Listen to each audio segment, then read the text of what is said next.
My name is Matt Homann. I'm the founder and CEO of Filament. And the worst advice I ever got was that you shouldn't do stuff that's cool if you're pretty certain no one's done it before. Oh, wow, dude, that's great advice. Not? Holy cow. What kind of suckwad gave you that advice, Matt? Well, I was a lawyer, remember, Phil? So Oh, that's right. law practice is about precedent and the race to be first to be second. And I learned that fundamentally that people try to talk you out of doing cool things, not because they're afraid you'll fail, but they're afraid you'll succeed, and then they'll have to change with you. So Yeah. even back in the day when I was practicing law and I was trying all this new stuff, I was being innovative, at least for lawyers, and that's an oxymoron to most. But I would constantly have my peers tell me, God, that sounds kind of neat, but you probably really shouldn't do it because no one else is doing it. And it's not worth the effort. Just go along. Now, the truth is I would have made a lot more money had I just gone along. But I may have ended it, or certainly at least my career, had I been stuck kind of following the path, the well-worn, well-trodden path of everyone else. That's funny, man. Yeah, well, so that's an interesting thing. You were an attorney and you were a blogger, though. You started on the blog like I did, right? Your Lex Think blog was fantastic. I remember because you write some interesting stuff, and I'm like, but he's an attorney. It can't be so provocative. How is that possible? And yet it was, man. So you got to tell me, like, as an attorney, why did you start blogging, man? Was that because of that bad advice and you just decided to swim upstream, or what? I was early in blogging for lawyers too. I don't know if there was 50 of us at the time or 100. There wasn't any more than that, and it might have been less. And so blogging for me initially was almost a knowledge management tool. It was a place for me to capture the cool things that I found elsewhere. And I started writing because no one else was writing about this stuff. Had I started 6 months or a year later, I probably would have never started at all, because I was using it to kind of scratch my itch for connecting, for sharing, for finding cool things. Our newsletter now kind of does the same thing. And had it been easier to do that on my own in private, I probably would have. So when I started thinking, and you gave me an unbelievable amount of credit, because most of my stuff was finding something that lawyers would have otherwise never seen. It could have been something as easy as a thought from Seth Godin or from you, and being able to share it back to what was predominantly a legal audience at the beginning and say, hey, lawyers, this is how the rest of the world's thinking about stuff. You can think about it this way too. Yeah, well, I think that's interesting, and thank you for saying Gerbishak and Godin in the same sentence. Usually, the only time that works is when they say these do not exist together. So, thank you for that, Matt. I appreciate that mention with Seth Godin. But really, that was what was genius. Is most attorneys felt like they had to be the smartest person in the room, and you always felt like, hey, I have a lot I can learn here. Now, that being said, one of the things that I do admire about you, again, is that you would plug that in to your lawyer community, right? You would make sense of it, give it some context, which anybody can learn from, right? I mean, marketing is marketing is marketing. Sales is sales is sales. Best business practices are best business practices, but are best business practices. But you gave it context. So talk about the importance of context, because I think as we move into talking about why meetings suck and how to make them suck less, I think that's an important piece. Yeah, I think that so in our work, and we facilitate meetings, really creative ones. We get to be in rooms of super smart people all the time, as they are ultimately thinking through the exact same problem, right? So the context is interesting. Is that I think we give context in many ways way more credit than it's due. So how many times have you heard someone in a particular industry say, "Oh yeah, but we're different"? And nowhere is that more true than in law, right? Everyone, oh, lawyers are different. They're even the ones who call everyone else non-lawyers, as if the rest of the world that was smart enough not to go to law school is somehow deficient in some way. And so the context for me is understanding what is the same versus what is different. Whether we think about the chimpanzees sharing 99% of our DNA, as humans, most of the industries and businesses have the exact same problems. They've got people to manage, they've got outcomes to achieve, they've got money to collect, and fundamentally they have ideas they've got to test. And we keep on looking only inwards to our own industries versus looking elsewhere and saying, wow, their context is different because they're a different industry, but everything else is the same. What can I learn from them? How can I think of myself as more similar to them versus more different? because it's too easy to look for the differences. I mean, we see it in politics, we see it in social media, but man, everyone has got so many of the exact same problems, and they don't get to learn from everyone else who solved them maybe 6 months or 6 years ago, because it's not in their industry. And consultants drive that a bit as well, right? I'm a specialist in this, so I can't help you think about change. Well, guess what? I can think about change because everybody's dealing with it on a regular basis. And here's a little slice over here that may be worthy for you to apply over here, versus ignoring it because it's not validated by all of your peers. I think that's really interesting. And that, I think, is the beauty of the internet, right? We have that interconnectedness of where we find those common crossing points, those common intersections, those common things that we do, and then taking the 1 or 2% that are different, saying, okay, I'm just going to dial it up a little bit. I'm going to turn that on a little bit, but we have to get the heck out of our own heads and say, you know what? Only my industry can do this. That's bullcrap. That's just not how this works, ever. It's never been that way. I mean, the fundamentals are the same. Fundamentals are the fundamentals, and that's so darn important. So fundamentals. Let's talk about meeting fundamentals, because Matt, at the Filament, man, you do some really good stuff. And to your point, your newsletter is awesome, man, because it is wonderfully curated. I read it, and then I also look for it on LinkedIn, which is comical, because often I read it and I just skim it, and then I go to LinkedIn. I'm like, oh yeah, Matt's freaking brilliant. I always forget about this. So talk to me about, why do the traditional meetings suck, first of all?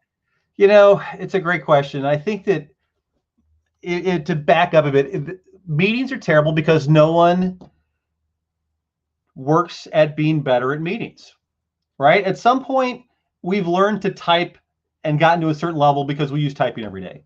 We've learned to use Excel or the other tools we've used at this level of competency because we assume it'll help us do our work better. But so few people have ever seen really good meetings that they have a model or a peer to look forward to and say, that's how you do it.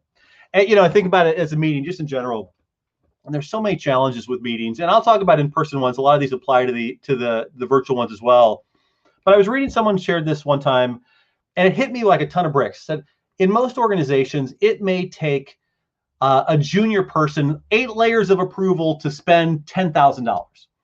But they can, with no approvals or oversight, put a $10,000 meeting on the calendar every day or every week for a year, right? Because an 8-hour meeting, a 1-hour meeting with 8 people is an 8-hour meeting. We spend so much of our organization's time in meetings, yet we spend so little time trying to master them. Meetings should not be for information delivery. If I've got to tell you something, there's so many better ways for me to do that than to use 8 hours of time collectively to share a PowerPoint. Meetings should be focused on 1 or 2 things at most. Is this a decision-making meeting? Is this a brainstorming meeting? Is this a collaboration meeting? Are we doing work together? But people don't even come to their meetings with any intention. And I'll happy to share a PDF out in the show notes with you that kind of help you think about some of these questions to ask. Even prep. I'm convinced that meetings are fundamentally the last refuge of the procrastinator, right? Maybe not the last refuge, but if you're a procrastinator, guess what? You'll set a meeting 2 weeks from now, because then you don't have to do that work until 13 days from now. And so oftentimes meetings are a tactic for procrastinators to delay necessary outputs, versus sending an email, recording a simple video, sharing the ideas, etc., that they would otherwise share in that meeting. And so I think meetings are bad in organizations because we don't take time learning how to be better at them.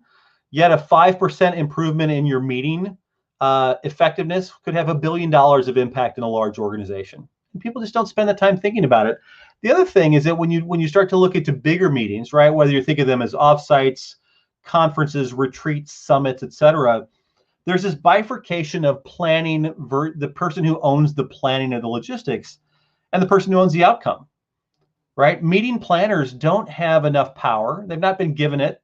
So they build a beautiful box for the same terrible meeting to live in over and over and over again, right? The trains run on time, the coffee's hot, the cookies are fresh, everything is amazing, but that dude is reading his PowerPoint again, right? Because the content, the outcome, the sell more, engage better, be smarter, learn this, learn that, is rarely owned by the people who plan the meeting. It's owned by the people who parachute in at the end. They say rooms filled with panel tables and PowerPoint screens and classroom style. And like, oh, okay, let's just do a slightly better version of what we did last year. And so there's so many reasons why meetings are bad, but the one is that people haven't experienced good ones, right? Whether it's great conferences, an amazingly facilitated summit, or even a well-planned 10-person strategy session. We don't have a lot of "this was amazing, I want it to be more like that" in our memory bank, so we just default to the same, to try a marginally better version of the same one from last year. Wow, that makes so much sense, right? I put on the screen there, meetings are bad because most people haven't experienced a good one, which is exactly what you said, and I totally agree with you. I'm thinking back, I have seen so few good meetings in my life.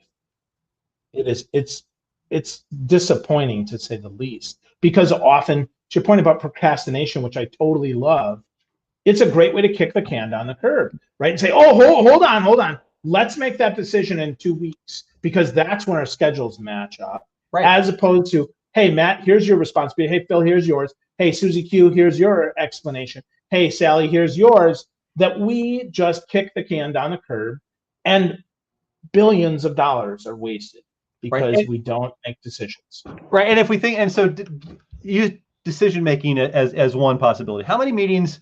No one knows if there's a decision to be made, who owns that decision. They don't give any context for it. So if I'm an introvert, I might want to process this a little bit more than someone who might be an extrovert who wants to think out loud in the room. Even in that situation, you say, here's the decision we're going to make today. Here's who owns it. It might be me as the meeting planner. It might be my boss, right?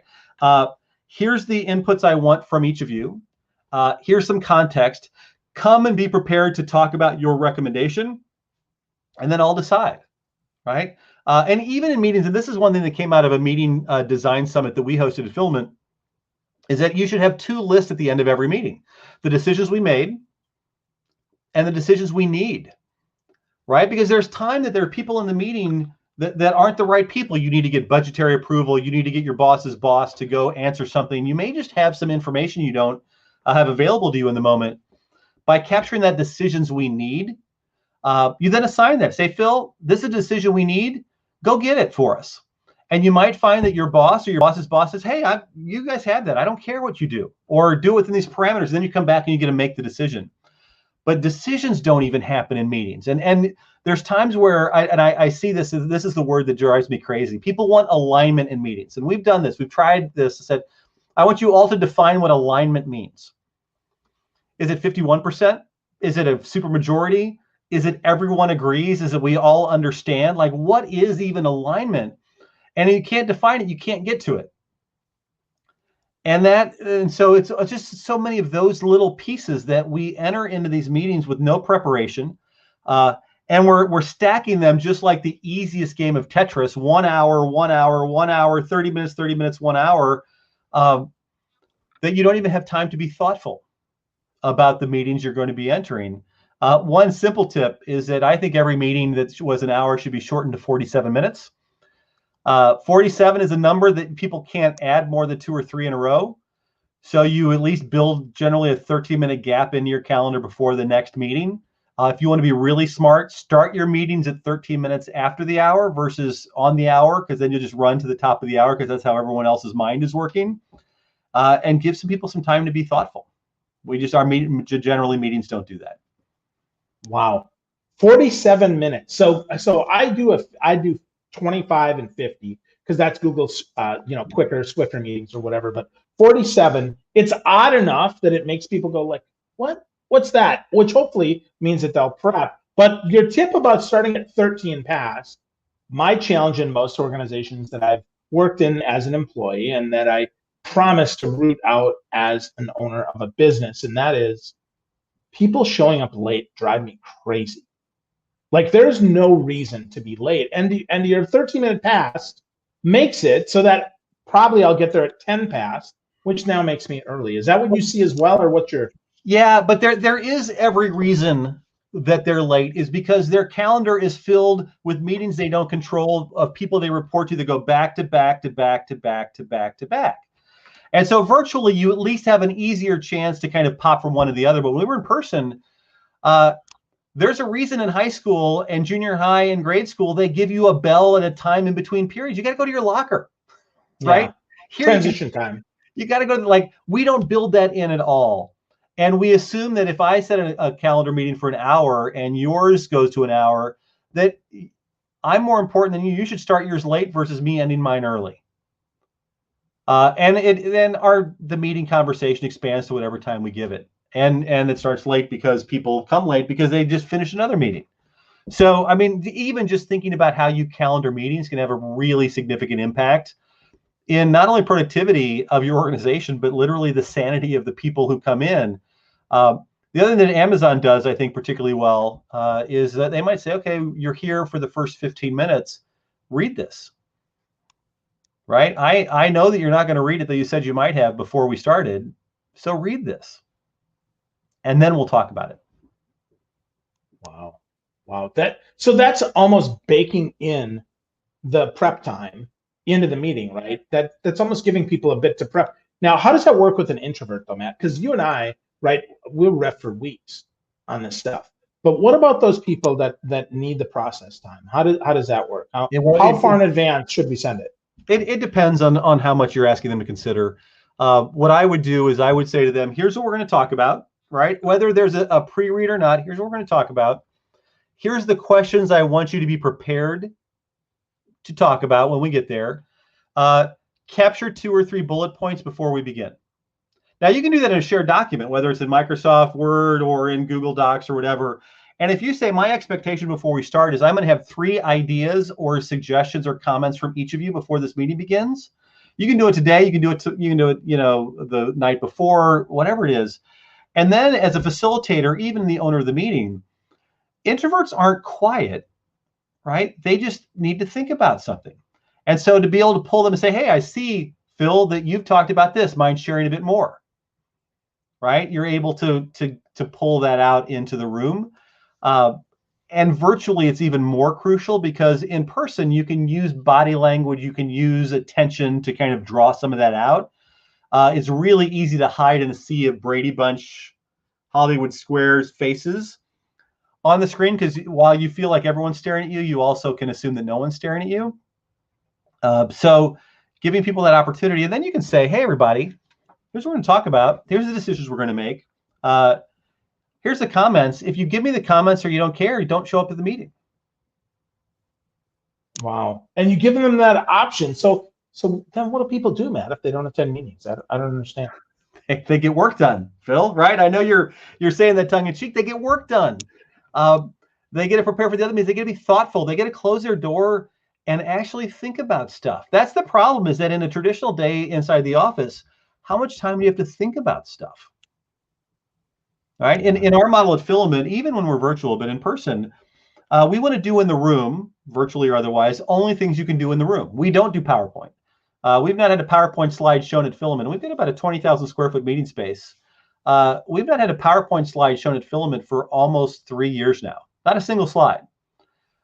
Because information delivery does not need to happen in person. Insight discovery needs to happen in person. So if we're in the room together, let's do what we can only do in person. That's conversation, it's collaboration, it's brainstorming, it's being thoughtful, it's Q&A. And leave that PowerPoint for people to read, because they read it faster than you can speak to it anyway. Right? If I'm reading a slide, my audience reads it 3 to 4 times faster than I generally discuss it. And so I lose them every slide for 75% of the time we're together. If I give them it as a pre-read and then I still insist upon reading the slide, they're going to wait till I get to the one thing they care about and check out the entire rest of the time. So there's just so many little best practices, and no one spends time thinking about it. And it comes from the top, right? It comes from the top that if I've got to look smart, and the best way for me to look smart when my boss is in the room is to talk the entire time. And to share this PowerPoint that I spent so much time getting these really cool transitions of this new font that I found right? I mean, versus being thoughtful and running a better meeting. Yeah. No, you're so right, and it's so comical because often they either I've seen so many decks put together that are abysmal that if they sent them ahead of time, I wouldn't show up to your meeting. Like I can just read everything that you have. Now the best to that point is shorter slides, but then offer that preparation time so that we can discuss it. So that Matt, you and I can have a conversation about this and say, okay, so here's the important stuff. You read it ahead of time, right?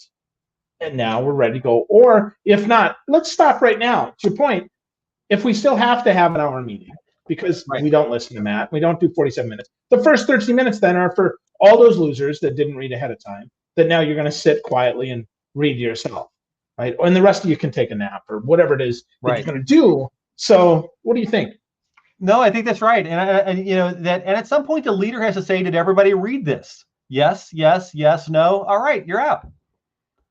Like have some, you know, if you're going to commit to better meeting practices, it's got to come from the top and you've got to commit.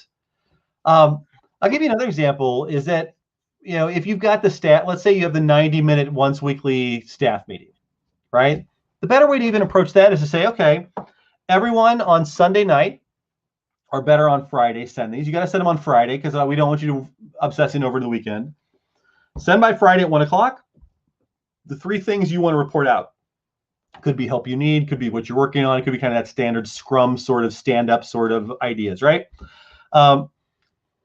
Anything cool you found, and then I'm expecting everyone to read it ahead of time.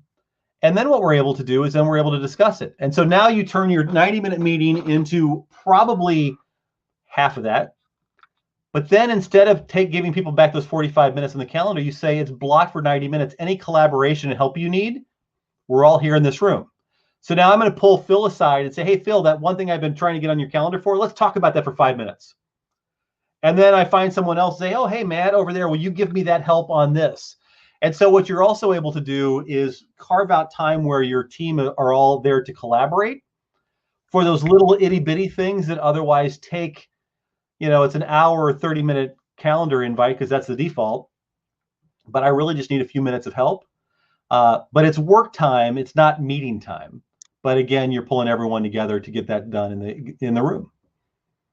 Wow. I hadn't heard of that before. And that just makes a lot of sense as a processing and thinking about that. I mean, the fact that you could actually get to the stakeholders that you need to get to for 5 to 7 minutes at a shot, and you know that this is the time, how much more would you prep if you knew that for 5 to 7 minutes you could get that executive's attention, right? How much more would you be ready to make an ask and maybe practice that ask if Right. you're a nervous person, if you're not used to speaking off the cuff, which again gives our folks who are, you know, who are more introverted that opportunity to do that. But also it then gives those executives a chance to think about, oh, I better show up for that meeting. Because frankly, people are counting on me to be there as opposed to just counting on me because they think they somehow need my blessing in order to do that. So I think that makes a lot of sense, man. Well, you also think about the load on everyone's time. Is that again, if you get a 10-person meeting, and I'm the executive, right? And so I'm using that hour meeting with 10 people. I'll see if I can do the math in my head to have everyone report to me, right? So for that hour meeting, 6 minutes are me and you together if you're my boss. And the rest of it is me waiting on those 6 minutes from everybody else, right? So that 10-person meeting for an hour is a 10-hour meeting. However, if I spend as your boss or you're as my boss, those 6 minutes one-on-one, whether it's a video chat, whether it's me walking around doing management by walking around, we've now cut the load of that meeting by almost 8 hours, right? Because it's still 60 minutes, you know, it's 60 minutes for me, 6 minutes, but it's 6 minutes for you kind of coming back.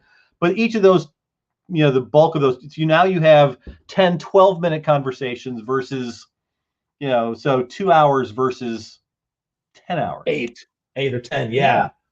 And, wow. And the people that don't do the costing, they don't think about the math of meetings. And the moment you start to do that, you're like, wow, if we got rid of this one meeting every week, that's an FTE. Right? It's a full-time person. We got to stop complaining about not having enough headcount because we're wasting so much of our headcount in these meetings. And then the challenge, though, is that there are things you can only do in person, right? It's not all having to be virtual. It's not all defaulting to asynchronous collaboration or email or Slack.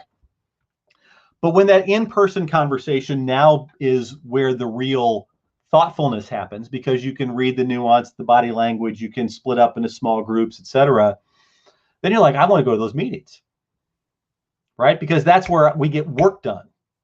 Because most meetings, it doesn't feel like work is happening. No, well, work isn't happening. It doesn't just feel that way. That's the truth.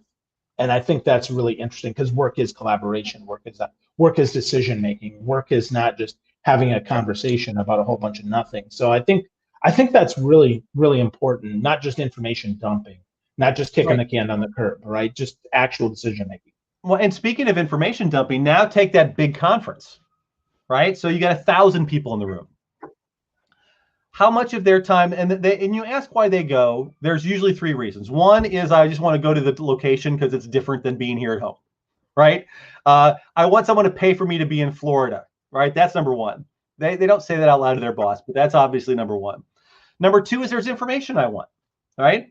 But the truth is, now there's no information at that conference they couldn't have found with a little bit of looking, right? We used to go to conferences because it was curated, it was fresh, it was stuff that we weren't going to see.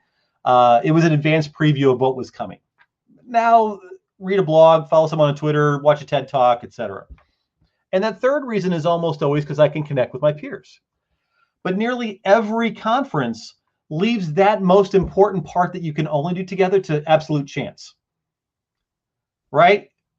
During our officially scheduled conference, we're all sitting shoulder to shoulder, facing the same direction, watching someone read their slides.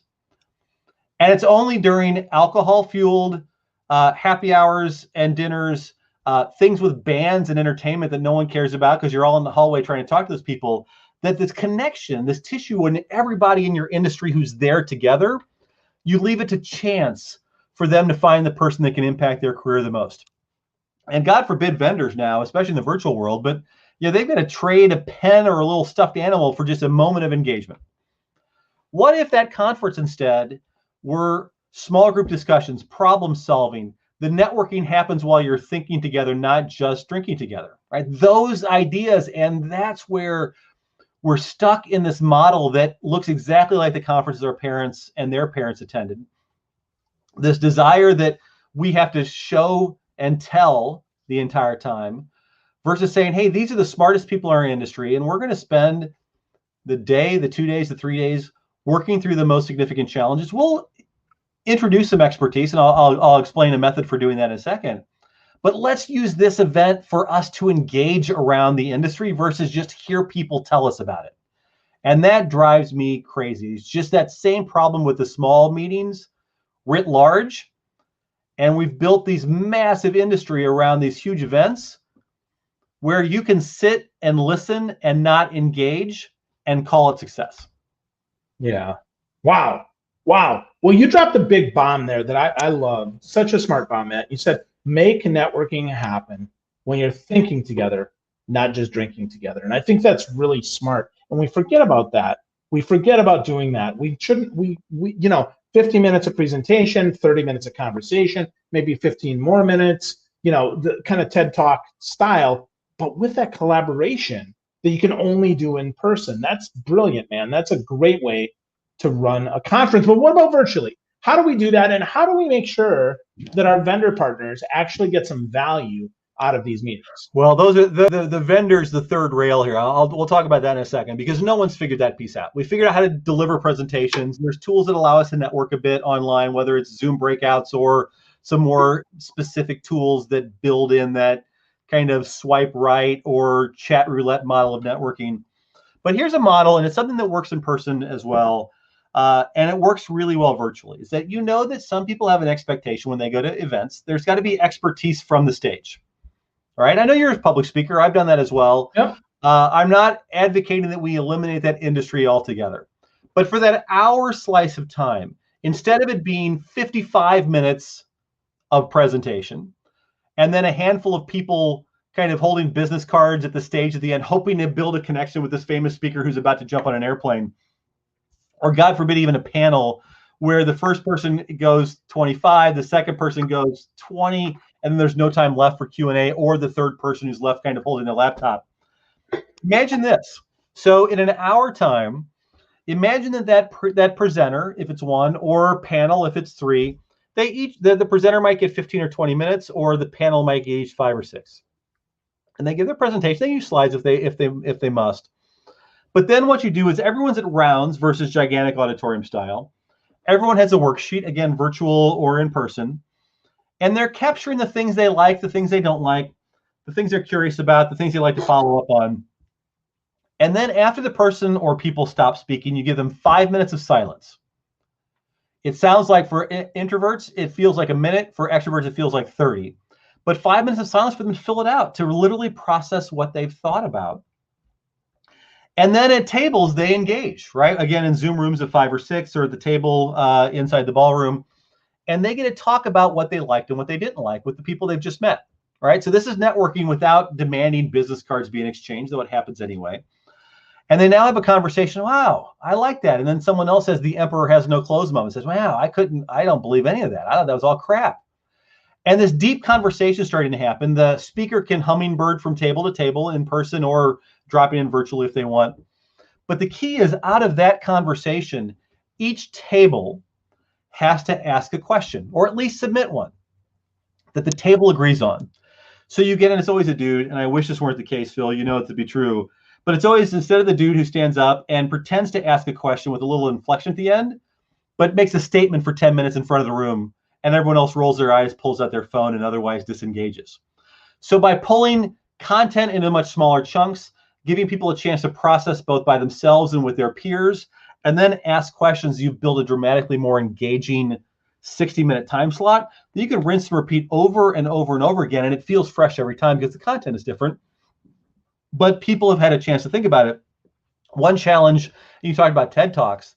I think why TED initially was maybe so successful is that when people were in person, it was all the famous people, right? I'm in the rooms with the smartest people. If people said what was so amazing about TED, it's like the cocktail party, the dinner, the reception, the networking.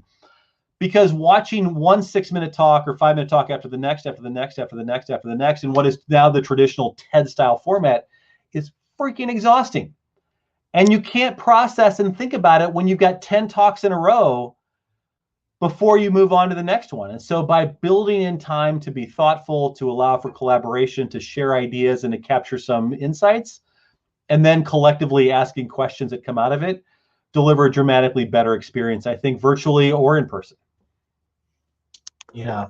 So yeah, building in that thoughtful time, I think, is really smart. Building in that collaboration time where they can actually ask those questions, get those out there, and then to share back, right? Hey, here's what made sense to me. Here's what didn't make sense to me. And then perhaps we distribute them virtually again to now, hey, I had more details about that. I had more questions.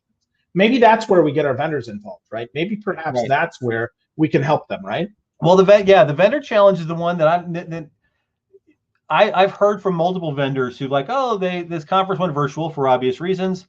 I had a virtual booth, no one stopped by, right? Because so, and a lot of vendors get the value they're getting from the event is they're not getting the booth time and the email addresses. It's the private suite they have. It's the dinner for their high rolling customers, that engagement, just being there and seeing folks. And we've been working with a handful of other groups. A couple of the companies I've been having conversations like, how do we solve for that vendor? And it takes two to tango. First of all, event planners who know how to build and maximize the space in an exhibit hall are not the people to be having this conversation. You need to have senior leadership from customers and vendors, and to start to explore the things that each can exchange that have value to one another, that may or may not be something that was in the traditional platinum, silver, bronze sponsorship levels. I think the second thing, though, and this is even more important, is now how do you bring the vendors in even more as experts and participants? If you say, instead of them having to be on the exhibit floor, they get to be around, right? They get to drive certain pieces of the agenda. They get to start thinking creatively about problem solving. The Iron Chef model is always a favorite of mine, where you give 5 or 6 vendors an opportunity to solve the same problem in a very short amount of time using their product, right? Now you've turned vendors into the entertainment for the evening or the afternoon, and they've gotten a tremendous amount more value than they would have gotten manning the booth or otherwise waiting for someone to beg them for their white paper. That's fun, man. I love that. The Iron Chef model, right? Bringing in 5 or 6 vendors to solve the same problem with their product, I think is really, really smart. And I think that's really interesting. And to your point, positioning your vendors not as vending machines, but as vendors of information, vendors of expertise, vendors of collaboration, partners, right? That actually are available to solve problems and not just schlep some hardware, software solution. Well, I'll give you one more example on the vendor specifically, is that I've yet to see a conference do this well, where the vendors are aligned around the problems they solve, right? So it might be around the industry sector or knowledge management or so on and so forth, but imagine that instead you had big chunks of your agenda designed around problems, right? So you might have the vendors each vendor gets a minute. And this is a format that works well virtually and in person. They get a minute to say, here's how I would solve that problem. And I'll be at table 1. Someone else comes in, here's how I'll solve that problem. I'll be at table 2. In person, you then give people a map of the exhibit floor so they know that the 5 vendors who solve this problem are sprinkled here, here, here, and here, and here. And they got to trace their way around and have a chance to talk to them. So if I've got a challenge I'm trying to solve in my industry, think about a medical, like hopefully everyone's moved to electronic medical records by now. But I'm looking for a new EMR vendor because I want my solution to do X, or I need to deliver virtual care in a dramatically different way than we have before. I get to attend that session, right? So I get each vendor. I know the vendors who purport to solve that problem that's framed as a question as I would ask it, versus as an industry sector or a description of their software type of program or whatever it is. I'm going to go watch that, right? I get a minute from each one. Like, ooh, I liked what he had to say. I liked what she had to say. That company sounds interesting. I'm now going to spend some time engaging with them at their tables or at their booths because now I know who they are. And now I know what we're going to talk about in that conversation. And again, I know they're not going to pounce on me, right? That's the other thing. That's right. Not like, oh, hey, Matt, you got to buy my stuff, dude. You want a pen? You want a pen? You want to squeegee? What do you got? What do you got? What do you got? Let me scan your badge because my boss is going to determine how successful this was based upon how many emails I get and how many badges I scan. Yeah. Which it might be true for that quarter, but is not true for that year. Nobody gets paid based on numbers of scanned badges. If you do, and you're the CMO or the CRO, you should be fired. Just saying. Right. That's idiotic. I want to talk about closed business, qualified leads, right? Real conversations, not some crappy metric of how many did you scan? So that's lame. So Matt, so as we're talking about that, right? So virtually, you mentioned kind of the liquid libation piece of that. And that's one of the reasons you and I connect is we're both craft beer snobs. We both like a really good beer. So I got to ask you, Matt, so what are you drinking these days, man? What craft beer are you enjoying? So I got to tell you that when Anheuser-Busch got bought by InBev here in St. Louis, is right where I'm sitting, Anheuser-Busch used to hoard brewmasters like Arthur Andersen and Accenture, hoarded accountants and MBAs. And so all of a sudden, when they let a bunch of these folks go with money in their pocket with early severance, our community got the best brewmasters in the world released almost at the same time, and they all knew each other. So we have now, and St. Louis was just voted the #1 beer city in one of these online surveys. We have probably 7 or 8, and they keep growing. Unbelievable breweries. They've all kind of found their niche. There's the German one. There's the one run by a German who came over here to work for AB. There's the one that specializes in English stuff. I'll tell you my favorite, and it's a collaboration effort. There's a place called Side Project here in St. Louis. Civil Life is amazing. Urban Chestnut is amazing. Like, we have so many good ones. Side Project is a collaborative effort of different brewmasters kind of spending time in their own little worlds, playing with stuff that their breweries would never release, even though they're microbrews. It's a line out the door. Virtually, I haven't bought anything from them since the pandemic, but it's a line out the door to get their special bottled limited runs. and it's weird beer in the best possible way. So side project is amazing. We've got so much good beer. I can't even start. It's like children, like naming your favorites. You love them all for different things. Wow. Wow. So go to Side Project Brewing when you get to St. Louis, and you'll probably find Matt hanging out there, at least when the pandemic is over, booger.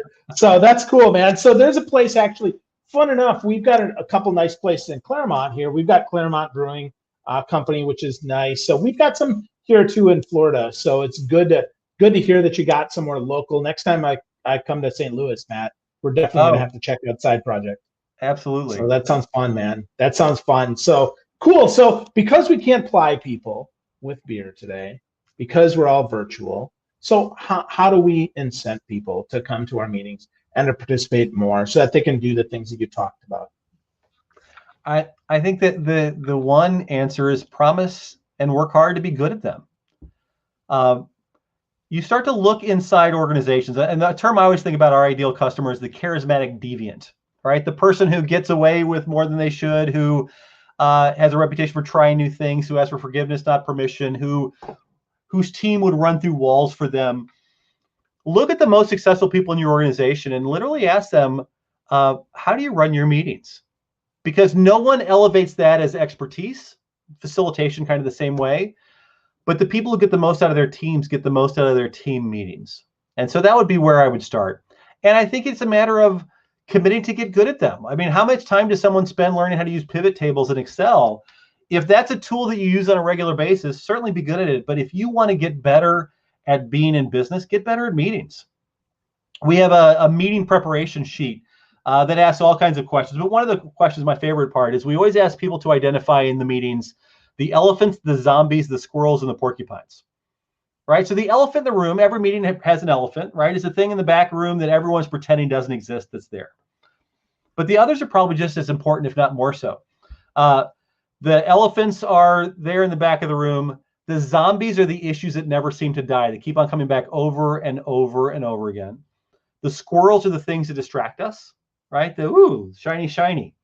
And finally, the porcupines are the things that are hard to share, right? The prickly things. And even by naming them and thinking about them ahead of time, you'll start to find that there's better ways to deal with them. Hey, this is a zombie. We're not going to talk about it today. Or this meeting is dedicated to finally killing the zombie once and for all, right? It's those sort of things, again, having some fun with it, but thinking about and being intentional. For every hour meeting that you have, you should spend at least an hour preparing for it as the owner, probably more than that. Because every hour, if you can save 5 to 10 or 15 minutes off of that meeting, the hour you spent to do that has bought back your organization 3 or 4 hours worth of time, depending upon the size of the meeting. So again, expertise is key. Your peers aren't trying to get better at meetings, and so it's a way to separate yourself out from the pack. Wow. I love that, man. I love that. Well, before we get into our last thing here, because I want you to talk about Thanksgiving, I just want to share with folks, if you don't know Matt, you're really missing out. You should check out thefilament.com, sign up for his newsletter. If you're in St. Louis, you should definitely think about having a better meeting there, because whether it's in person or whether it's virtual, Matt can help you. I mean, just the stuff that he shared today, I know will help me have better meetings. I imagine it will for you too. And one of the coolest things, Matt, that you're working on is this thing called Thanksgiving, which I think is fascinating. I love that next year you're going to go nationwide. But talk to us about Thanksgiving. Like, what was the genesis of this? Why does this matter? And what the heck are you doing, man? Oh, so the Thanksgiving, I have what I call idea surplus disorder. I know you've heard that before from me because we've talked about it because you have it too. Thanksgiving is an idea that I've had kind of tucked away for a long period of time. But at its core, and it's thanksgiving.org, at its core, what Thanksgiving is a chance for innovation strategy teams from big companies, from creative consultancies, from agencies, et cetera, to spend a day paired with a nonprofit focusing on a nonprofit challenge. That nonprofit challenge is not going to be financial, because if you ask a nonprofit what they need, the answer is always more money. But instead, something that's a bit more, that moves the needle a bit more for them and that they might not be equipped to solve on their own. So what's cool about it, it isn't just the day. The way that it's going to work is we'll work with all the nonprofits that come up with those challenges. How might we challenges, right? Kind of framed in a design thinking way. And then the for-profits are going to come in, and they're going to be a draft. So they'll be able to select a challenge that fits with their industry, their expertise, their team, their philanthropy they care most about. But they won't know the nonprofit it belongs to until after they select. So we don't play, so it's not a popularity contest. So you may get a small nonprofit, a really big one, somewhere in between, and then you spend the day. And so in person, it was going to be together, face-to-face. Now it might be over a couple sessions over the course of a couple days. But we were looking for this really cool way to help people engage with our nonprofit community here in St. Louis. We are a problem-rich environment. We've got lots of nonprofits solving really significant challenges at scale. And how to connect people doing really cool innovation, design thinking, strategy, creative work. And to pick a nonprofit to commit to them for a long period of time is tough. But to say, hey, we're in it for a day, that felt like a really simple thing to ask. And the response has been pretty cool so far. It's happening obviously in November. Maybe you figured that out from the Thanksgiving name. And then lastly, what we're doing at Filament is we'll spend a day with each of those nonprofits after Thanksgiving is over and doing a retreat to kind of help them put action to the idea. So it isn't just a day of, ooh, let's think about stuff, let's brainstorm, and then nothing happens. We're going to really work with them to now push that rock up the hill a little bit further. And so it's an opportunity for smart people to work together to solve big challenges in a lightweight way, in a way that's kind of fun, I think. Yeah, I think so too. Idea surplus disease, right? We've got that for sure. It's not a disease.